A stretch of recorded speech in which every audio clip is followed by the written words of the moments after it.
নমস্কাৰ, আজি আমি এটা বিশেষ আলোচনাত আমাৰ ছাত্ৰীৰ লগত বহিছো। আমাৰ লেকচাৰেশ্যনৰ এগৰাকী ছাত্ৰী ইয়াতে উপস্থিত আছে আৰু সেইটো হৈছে শিক্ষাৰ বিষয়ে আলোচনা কৰিম আজি।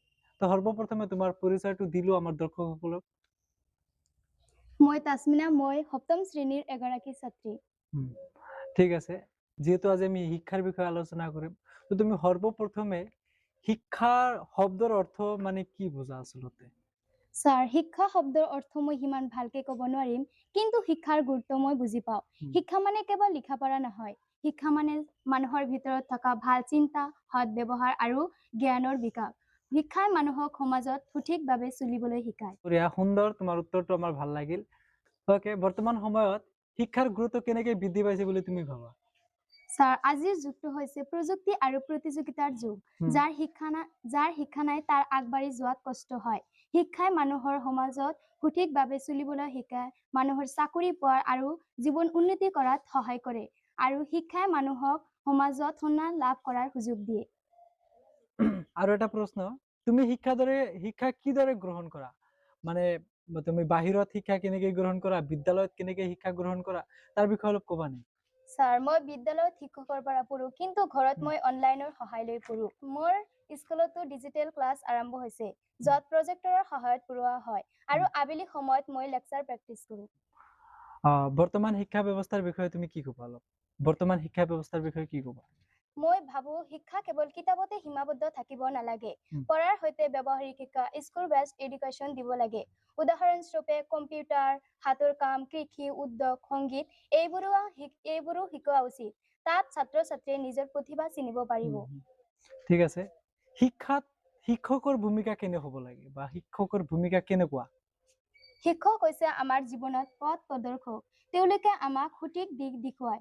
তেওঁলোকে কেৱল কিতাপেই নপঢ়ায়, তেওঁলোকে আমাৰ জীৱনৰ মূল্যবোধ শিকায়। শিক্ষক এজন ভাল শিক্ষকে ছাত্ৰ ছাত্ৰীৰ মনত প্ৰেৰণা সৃষ্টি কৰে।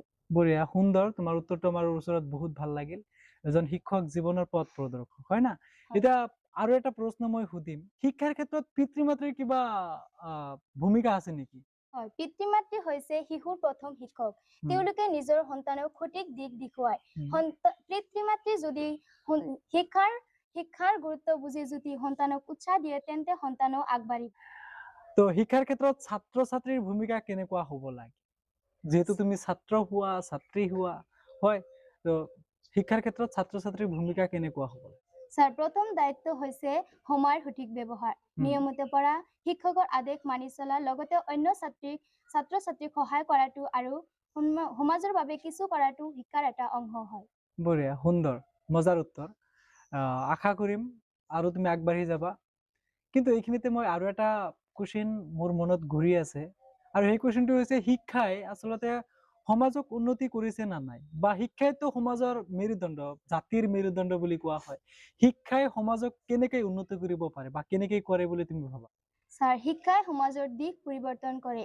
এজন শিক্ষিত মানুহে সমাজৰ বেয়া প্ৰথা, কুসংস্কাৰ আদি দূৰ কৰাত সহায় কৰে। মানুহে পৰম্পৰাক সন্মান কৰিবলৈ শিকে। গাঁও, চহৰ, ৰাজ্য সকলো উন্নত হ'ব যদি সকলো মানুহে শিক্ষা লাভ কৰে। বঢ়িয়া, সুন্দৰ। তুমি কি ক'ব পাৰিবা নেকি, আজিৰ যুগত সকলো শিশুৱে শিক্ষা অৰ্জন কৰি আছে না নাই, বা শিক্ষা লাভ কৰি আছে না নাই? নাই, এতিয়া বহু ছাত্ৰ ছাত্ৰীয়ে বিদ্যালয়ত যাব নোৱাৰে। বিদ্যালয়ৰ অভাৱ, দৰিদ্ৰতা, মা দেউতাকৰ অজ্ঞতাৰ বাবে বহু ছাত্ৰ ছাত্ৰীয়ে এতিয়াও বিদ্যালয়ত যাব নোৱাৰে। সমাজে আৰু চৰকাৰে যদি দুয়ো একেলগে যদি কাম কৰে, তেন্তে সকলো শিশুৱে শিক্ষা লাভ কৰাৰ সুযোগ পাব। ঠিক আছে, তুমি কোন ধৰণৰ শিক্ষা পদ্ধতিক বিশ্বাস কৰা?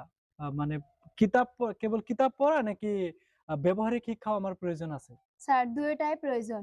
কিতাপে জ্ঞান বৃদ্ধি কৰে আৰু ব্যৱহাৰিক শিক্ষাই জীৱনত সেই জ্ঞান প্ৰয়োগ কৰিবলৈ সহায় কৰে।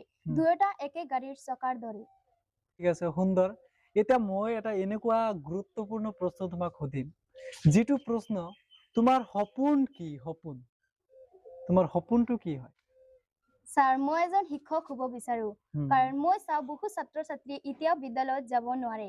মই ইচ্ছা কৰো মই গাঁৱে গাঁৱে ঘূৰি ল'ৰা ছোৱালীক শিক্ষা দিম, আৰু শিক্ষা হৈছে মানুহৰ জীৱনৰ সৰ্বশ্ৰেষ্ঠ সম্পদ। ইমান ডাঙৰ সপোন দেখিছা তুমি। এখন সমাজত ছাত্ৰ ছাত্ৰীৰ শিক্ষা যদি নাথাকে, সেই ছাত্ৰ ছাত্ৰীৰ ঘৰে ঘৰে গৈ শিক্ষা দিবা। তোমাৰ সপোন আটাইতকৈ ডাঙৰ, মই ভাবিছো। শিক্ষক এজন সমাজৰ বিল্ডিং ব্লক।